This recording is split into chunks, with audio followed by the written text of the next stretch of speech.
All right, so get ready because today we are diving deep into something that's, well, it's bound to get us thinking. The idea of sin. Ooh. But, and here's the thing we're going to be looking at this video, and it says that some sins might be worse than others. Okay. That's not really what we hear every Sunday, is it? No, not really. It's definitely something that makes you think. You see, this video, what they're doing is they're going against the idea that all sins are equal. It says that the Bible actually makes a distinction between them. Okay. It suggests that there are different levels of how bad they are and even different consequences. I see where they're going with this. And they use a pretty strong example to show what they mean. They compare mass murder with, like, telling a small lie. Yeah. Both are sins, but the impact is completely different. Right. It makes you think. Does the same logic apply on a divine scale? I mean, our legal system has different punishments for different crimes, right? That's a good comparison. Yeah. And it takes us to a sensitive area, sexual sin. The video says that these types of sins are especially dangerous and impactful. They even say that they can have consequences that can't be reversed. Irreversible consequences. Wow, they're not messing around. Yep. They use the book of Proverbs to support their point, saying that some sexual sins can lead to a path of destruction. Yeah. They go as far as comparing it to addiction, saying it can be really deceptive and lead to all sorts of problems. Broken relationships, personal struggles, even damage to your reputation, your career. Yes, they really paint a clear picture. Yeah. And this is where we get to their main point. The 3 most terrible sexual sins. Okay, let's hear them. First, we have fornication. So just to be clear, we're talking about sex before marriage. Right. The video says that this act creates a deep, almost spiritual bond between partners. Yeah. One that can be really hard to break even years later. That's right. They use a quote from Corinthians to back this up. It says, "He which is joined to an harlot is one body for two, saith he shall be one flesh." It's a powerful image that talks about the lasting impact of physical intimacy. It really makes you think, even outside religion, we hear about how past relationships, especially intimate ones, can stay with people. Yeah. Could there be a psychological side to this? Maybe those intense experiences really do affect how we see relationships later on. What are your thoughts?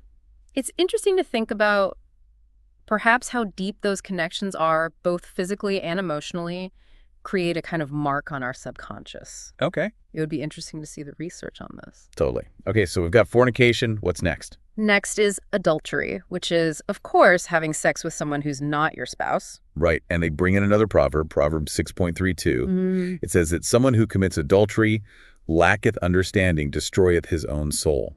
That phrase, destroying one's soul, is quite something. It's definitely a strong statement. But if we look past just a religious view, could they be talking about the damage adultery can do to someone's sense of self, their integrity? It makes you think about the long-term effects that go way beyond the act itself. Good point. It's like they're saying that even if you try to hide it, that kind of betrayal can really hurt you, affect how you see yourself and your ability to trust. Yeah. And to really emphasize how serious adultery is, they talk about King David, Right. known for his wisdom and devotion, but he fell into this very sin. It's a clever example they use.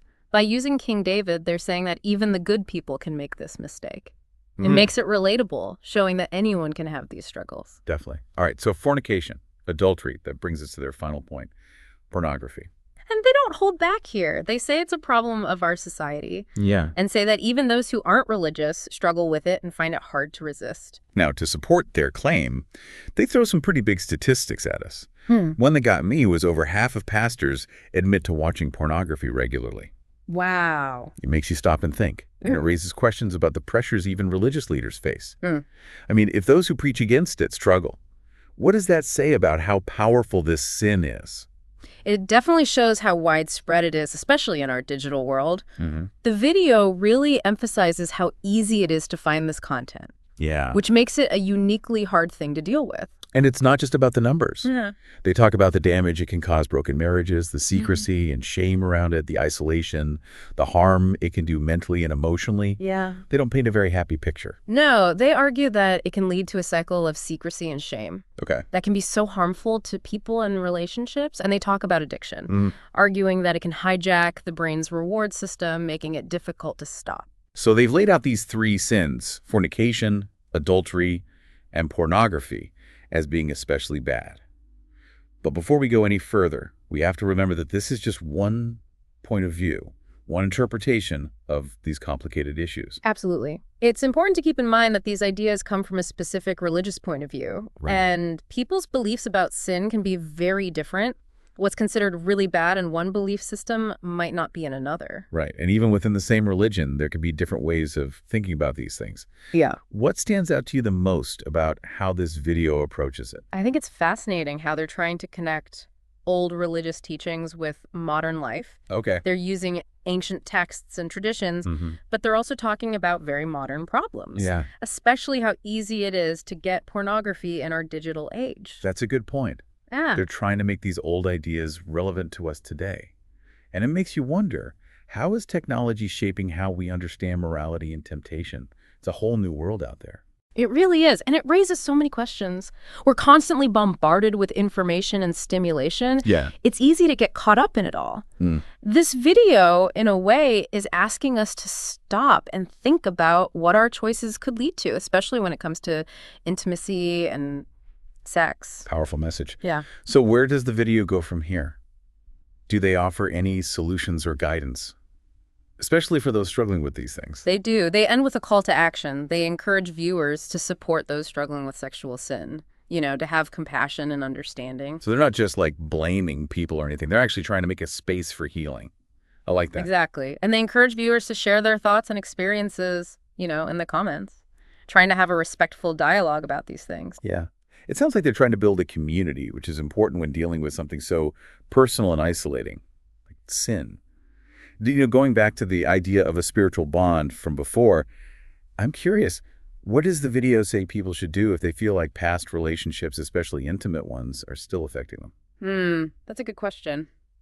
The video doesn't really get into specifics about how to deal with those feelings, Okay. but their emphasis on prayer and seeking spiritual guidance suggests that they believe those things can help. Yeah, that makes sense for their beliefs. But even for those who don't share those beliefs, I think there's something we can learn here. Recognizing how strong past experiences can be and seeking help, whether through therapy, counseling, or talking to trusted people, can be really important for moving on. Absolutely. Which brings us back to the video's main argument. The idea that some sins might have worse or more lasting consequences than others. What do you think about that? Do you agree with this hierarchy of sin? Honestly, I'm still thinking about it. On one hand, I can see how some actions might have a bigger impact on ourselves and others, but on the other hand, who are we to judge how bad someone else's actions are? It's complicated. I think it really comes down to personal beliefs. I think that's a key point. While this video presents a specific view on sin, it's up to each person to figure out what they believe. Right. So if we take a step back, what would you say are the most important things we've learned from this deep dive? I think there are a few things to consider. First, the video highlights the importance of knowing yourself and recognizing what your actions might lead to, especially when it comes to relationships and intimacy. Yeah. It reminds us that what we do can affect more than just ourselves. That's a good one. What else? Second, it encourages us to really think about the messages we see and hear, whether it's from religion, social media, or anything else. It's important to question what we're told, look at things from different angles, and make our own decisions. Right. It's about actively shaping our own beliefs. Exactly. And finally, I think this video, even though it's controversial, reminds us how important compassion and understanding are. We all mess up, we all struggle. It's important to talk about these things with empathy and respect, knowing that everyone's journey is different. Well said. It's easy to judge, but we're all in this together. While the video focuses on sexual sin, I think these ideas apply to other parts of life too. Absolutely. Whether we're talking about honesty, integrity, or how we treat each other, our choices matter. And while it's good to be mindful of the consequences, it's equally important to be compassionate to ourselves and to others. So what do you think stood out to our listeners? What do you think resonated with them? I'm curious to know what parts of the video made them think the most. Did they agree with the idea of ranking sins? Did they find the arguments convincing? Or did they completely disagree? And I'm curious, did those statistics about how common pornography is, did they surprise people? Or did they just confirm what a lot of us already thought about how common it is, even in religious groups? Those stats were definitely something. And I think they show why it's so important to have open and honest conversations about these things instead of just ignoring them. Exactly. It's like they say, you can't fix something if you don't admit it's a problem. We need to be willing to face these tough realities. Right.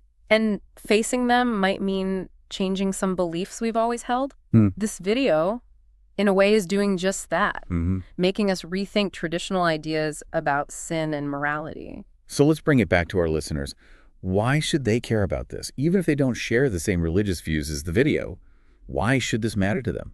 I think the important thing here is this isn't just about religious rules. It's about understanding that our choices have power. Okay. And seeing how those choices can affect our lives and our relationships. Whether you call it sin or just bad decisions, the point is still the same. What we do has consequences. That's a great point. We can get so focused on the labels that we forget about the human side of it, the struggles, the temptations, the desire for connection and trying to find meaning.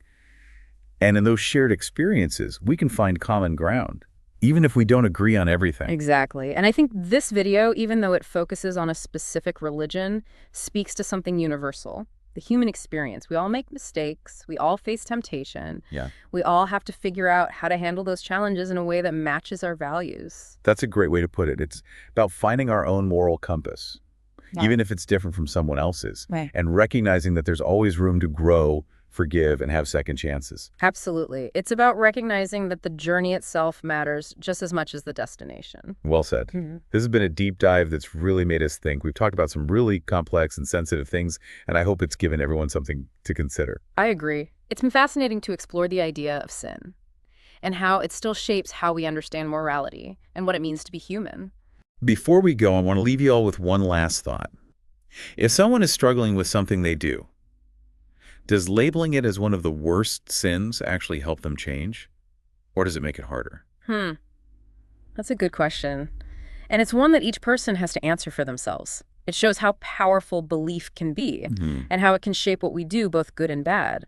Does calling something bad motivate us to change? Or does it just create more shame and guilt, maybe making it harder to break free? It's something to think about as we continue to explore these complicated issues. Thank you for joining us for this deep dive into the world of sin. It's been challenging and often confusing, but we appreciate you listening and engaging with these ideas. Until next time, keep exploring, keep questioning, and keep diving deep.